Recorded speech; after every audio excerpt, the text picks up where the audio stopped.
Hello friends, welcome to my channel. അപ്പോൾ ഞാൻ ഇന്ന് വന്നേക്കുന്നത് നമ്മുടെ സദ്യ സ്റ്റൈൽ ബീട്രൂട്ട് പച്ചടിയുടെ റെസിപ്പിയുമായിട്ടാണ്. അപ്പോൾ ഓണമൊക്കെ അല്ലേ വരുന്നത്, അപ്പോൾ എല്ലാവരും ഒന്ന് ഉണ്ടാക്കി നോക്കണേ. അപ്പം നമുക്കിതെങ്ങനെ ഉണ്ടാക്കുന്നതെന്ന് നോക്കിയാലോ. അപ്പം നമുക്ക് നമ്മുടെ സദ്യ സ്റ്റൈൽ ബീട്രൂട്ട് പച്ചടി എങ്ങനെ ഉണ്ടാക്കുന്നതെന്ന് നോക്കാം. അതിനുവേണ്ടി ഞാൻ ഒരു ബീട്രൂട്ടാണ് എടുത്തേക്കുന്നത്. ഫസ്റ്റ് നമുക്കിതിൻ്റെ തൊലിയൊക്കെ ഒന്ന് കളഞ്ഞ് ഗ്രേറ്റ് ചെയ്തെടുക്കണം. ഒന്നെങ്കിൽ ചെറുതായിട്ട് കട്ട് ചെയ്യുക, അല്ലെങ്കിൽ ഗ്രേറ്റ് ചെയ്തെടുക്കുക. ഞാനിപ്പോൾ തൽക്കാലം ഗ്രേറ്റ് ചെയ്യാണ് ചെയ്യുന്നത്. അപ്പം നിങ്ങൾ ഗ്രേറ്റ് ചെയ്യാതെ ചെറുതായിട്ട് കട്ട് ചെയ്യുകയാണെങ്കിൽ അങ്ങനെ കട്ട് ചെയ്യുക. എന്നിട്ട് നമുക്ക് ഇതൊന്ന് വേവിക്കണം. വേവിച്ച് കഴിഞ്ഞിട്ട് മിക്സി ബൗളിലിട്ട് ചെറുതായിട്ടൊന്ന് അരച്ചെടുക്കണം. കട്ട് ചെയ്യുകയാണെങ്കിൽ ഒത്തിരി അങ്ങ് അരഞ്ഞു പോകരുത്, ചെറുതായിട്ടൊന്ന് അരച്ചെടുക്കുക. നമ്മൾ ഗ്രേറ്റ് ചെയ്യുകയാണെങ്കിൽ അരച്ചെടുക്കേണ്ട ആവശ്യമില്ല. ഗ്രേറ്റ് ചെയ്യുമ്പോൾ തന്നെ നമുക്ക് ചെറിയ ചെറിയ പീസായിട്ട് കിട്ടുമല്ലോ. ചെറിയ പീസായിട്ട് കട്ട് ചെയ്തിട്ട് വേവിക്കുകയാണെങ്കിൽ മിക്സി ബൗളിലിട്ട് ചെറുതായിട്ടൊന്ന് വിപ്പ് ചെയ്താൽ മാത്രം മതി. ഇനി നമുക്കൊന്ന് നന്നായിട്ട് കഴുകി എടുത്തിട്ട് വരാം. ഇനി നമുക്ക് ഗ്രേറ്റ് ചെയ്തെടുക്കാം.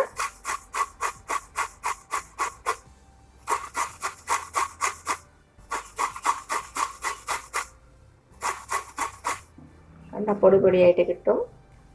ഇതാ നമ്മുടെ ബീട്രൂട്ടൊക്കെ നന്നായിട്ട് ഗ്രേറ്റ് ചെയ്തെടുത്തു. ഇനി നമുക്കൊരു പാത്രത്തിലേക്ക് ഇട്ട് കൊടുക്കാം. ഇതിലേക്ക് കുറച്ച് ഉപ്പ് ചേർത്ത് കൊടുക്കുക. അതേപോലെ തന്നെ ഒരു അരക്കപ്പ് വെള്ളം. ഒത്തിരി വെള്ളം ചേർക്കേണ്ട ആവശ്യമില്ല, ബീട്രൂട്ടിൽ തന്നെ നിറയെ വെള്ളമുണ്ട്. നമ്മുടെ ബീട്രൂട്ട് അടുപ്പത്ത് വെച്ചു. തീ ഒരു മീഡിയം ഫ്ലെയിമിൽ വയ്ക്കുക. ഇത് നമുക്ക് അടച്ചു വെച്ച് കൊടുക്കാം. ഇത് നന്നായിട്ടൊന്ന് വെന്ത് വരട്ടെ.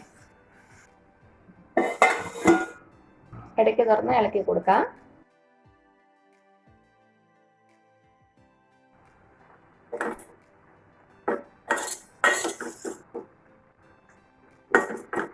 കുറച്ച് നേരമാണ് ഇരിക്കട്ടെ കേട്ടോ. അപ്പോഴേക്കും നമ്മുടെ ബീട്രൂട്ട് നന്നായിട്ട് വെന്തിട്ടുണ്ടാവും.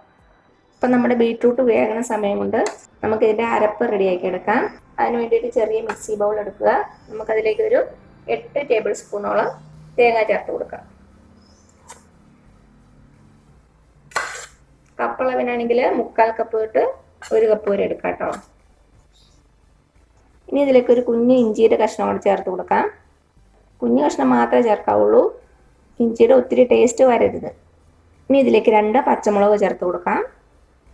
ജസ്റ്റ് ഒന്ന് പൊട്ടിച്ചിട്ട് കൊടുക്കാം. 2-3 കറിവേപ്പില, 1/4 ടീസ്പൂൺ ജീരകം, 1/2 ടീസ്പൂൺ കടുക്. ഇനി ഇതിലേക്ക് നമുക്ക് വെള്ളം ഒഴിച്ചു കൊടുക്കാം. ഒത്തിരി വെള്ളം ഒഴിക്കണ്ട, അരയാൻ ആവശ്യമായിട്ടുള്ള വെള്ളം മാത്രം ഒഴിച്ചു കൊടുക്കുക. ഇനി നമുക്ക് നല്ല ഫൈനായിട്ട് അരച്ചെടുക്കണം. ഒട്ടും തരിതരിപ്പില്ലാതെ അരച്ചെടുക്കുക. അപ്പം ഞാനിത് അരച്ചെടുത്തിട്ട് വരാവേ. ഇത് നമ്മുടെ അരപ്പ് റെഡിയാണ്.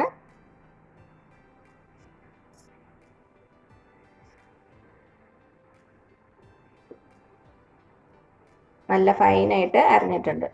ഇനി നമുക്ക് വേണ്ടത് തൈരാണ്. ഞാനിപ്പോൾ ഇവിടെ 1 കപ്പോളം തൈര് എടുത്തിട്ടുണ്ട്. നമുക്കിത് നന്നായിട്ടൊന്ന് ബീറ്റ് ചെയ്യണം. ഒരു ഫോർക്ക് യൂസ് ചെയ്ത് നന്നായിട്ടൊന്ന് ബീറ്റ് ചെയ്ത് കൊടുക്കുക. നമ്മുടെ തൈരിൻ്റെ കട്ടകളൊക്കെ നന്നായിട്ടൊന്ന് ഉടയണം.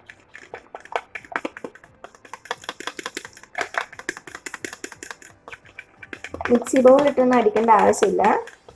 മിക്സി ബൗളിലിട്ട് അടിച്ചാൽ അങ്ങ് മോര് പോലെ ആയി പോകും. അങ്ങനെ ആകരുത്. നോക്കി, ഇപ്പം നമ്മുടെ തൈരിൻ്റെ കട്ടകളൊക്കെ ഉടഞ്ഞിട്ടുണ്ട് നന്നായിട്ട്. ഇതിവിടെ ഇരിക്കട്ടെ. ഇപ്പം എന്താ, നമ്മുടെ ബീട്രൂട്ടിൻ്റെ വെള്ളമൊക്കെ വറ്റിയിട്ടുണ്ട്.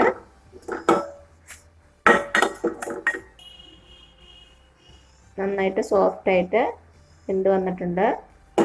ഇനി ഇതിലേക്ക് നമുക്ക് നമ്മുടെ അരപ്പ് ചേർത്ത് കൊടുക്കാം.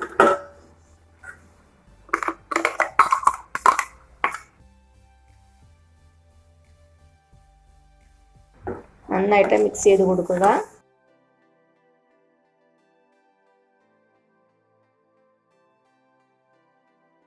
നമ്മുടെ അരപ്പിൻ്റെ പച്ചമണമൊക്കെ ഒന്ന് പോകണം. അപ്പം ഞാൻ ചെറുതീയിലാണ് വച്ചേക്കണത്. നമ്മുടെ മിക്സി ബൗൾ കഴുകി മാത്രം ഞാൻ കുറച്ച് വെള്ളം ചേർക്കുവാണ്.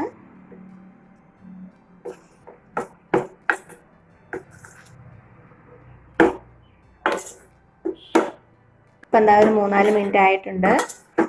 നമ്മുടെ അരപ്പിൻ്റെ പച്ചച്ചവയൊക്കെ മാറിയിട്ടുണ്ടാവും. ഇനി ഇതിലേക്ക് നമുക്ക് നമ്മുടെ തൈര് ചേർത്ത് കൊടുക്കാം.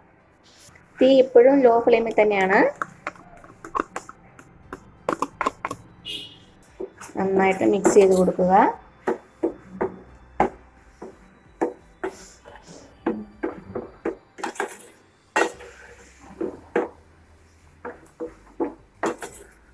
ഇതിന് തിളയ്ക്കാൻ പാടില്ല. ഒന്ന് ജസ്റ്റ് ചൂടാകുമ്പോൾ നമുക്ക് തീ ഓഫ് ചെയ്യാം. ഉപ്പൊന്ന് ചെക്ക് ചെയ്ത് നോക്കുക. കുറവാണെങ്കിൽ ചേർത്ത് കൊടുക്കാം. അപ്പം ഞാനൊന്ന് ചെക്ക് ചെയ്ത് നോക്കട്ടെ.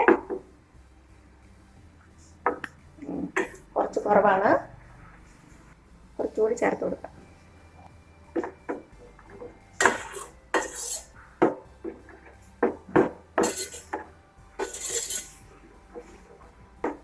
ഇപ്പം കറക്റ്റാണ് എല്ലാം. അപ്പം നമ്മുടെ തൈര് ജസ്റ്റ് ഒന്ന് ചൂടായിട്ടുണ്ട്. ഇനി നമുക്ക് തീ ഓഫ് ചെയ്യാം. ഇനി നമുക്ക് ഇതിലേക്കൊന്ന് വറുത്തിടണം. അത് ചെയ്യാവേ. അപ്പം നമ്മുടെ പച്ചടി വറുത്തിടാൻ വേണ്ടി ഞാനൊരു ചീനച്ചട്ടി വെച്ചിട്ടുണ്ട്. നമുക്കതിലേക്ക് വെളിച്ചെണ്ണ ഒഴിച്ച് കൊടുക്കാം. നമ്മുടെ എണ്ണ ഒന്ന് ചൂടായിട്ട് വരട്ടെ. എണ്ണ ചൂടായിട്ടുണ്ട്. ഇതിലേക്ക് 1/2 ടീസ്പൂൺ കടുക് ഇട്ട് കൊടുക്കാം. കടുക് നന്നായിട്ട് പൊട്ടി വന്നിട്ടുണ്ട്. ഇതിലേക്ക് ഒരു വറ്റൽമുളക് ചെറുതായിട്ട് കട്ട് ചെയ്തത്, അതേപോലെ തന്നെ കുറച്ച് കറിവേപ്പില. തീ ഓഫ് ചെയ്തു. ഇനി നമുക്ക് നമ്മുടെ പച്ചടിയിലേക്ക് ചേർത്ത് കൊടുക്കാം.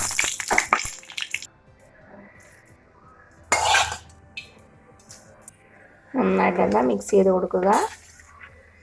കണ്ട ഈ ഒരു കൺസിസ്റ്റൻസിയാണ് നമുക്ക് വേണ്ടത്. നമ്മൾ സദ്യയിൽ വിളമ്പുമ്പോൾ അങ്ങ് ഒഴുകി പോകാൻ പാടില്ല, ഇലയിൽ തന്നെ ഇരിക്കണം.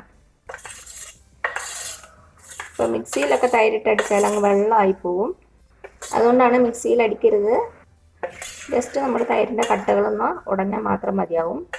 അപ്പോൾ എന്താ നമ്മുടെ സൂപ്പർ ടേസ്റ്റുള്ള ബീട്രൂട്ട് പച്ചടി റെഡി ആയിട്ടുണ്ട്. ഇനി നമുക്കൊരു സെർവിങ് പാത്രത്തിലേക്ക് മാറ്റാം. അപ്പോൾ എന്താ ഇത്രയുള്ളൂ നമ്മുടെ ടേസ്റ്റി ആയിട്ടുള്ള സദ്യ സ്റ്റൈൽ ബീട്രൂട്ട് പച്ചടി. എല്ലാവരും ഒന്ന് ട്രൈ ചെയ്ത് നോക്കണേ. എല്ലാവർക്കും ഇഷ്ടമാകും. അപ്പോൾ എല്ലാവരും ഉണ്ടാക്കി നോക്കിയിട്ട് അഭിപ്രായങ്ങളൊന്നും അറിയിക്കാൻ മറക്കരുത്. അപ്പോൾ ഈ വീഡിയോ ഇഷ്ടമായാൽ താഴെ കാണുന്ന ചുമന്ന സബ്സ്ക്രൈബ് ബട്ടണിൽ ഒന്ന് പ്രസ് ചെയ്ത് സപ്പോർട്ട് ചെയ്യണേ. അപ്പോൾ അതിന് തൊട്ടടുത്തൊരു ബെല്ലൈക്കൻ വരും. അതും കൂടെ പ്രസ് ചെയ്ത് ഓൾ എന്നുള്ള ഓപ്ഷൻ കൊടുക്കുക. അപ്പോൾ ഇനി പുതിയ റെസിപ്പി ആയിട്ട് വരുന്നവരേക്കും.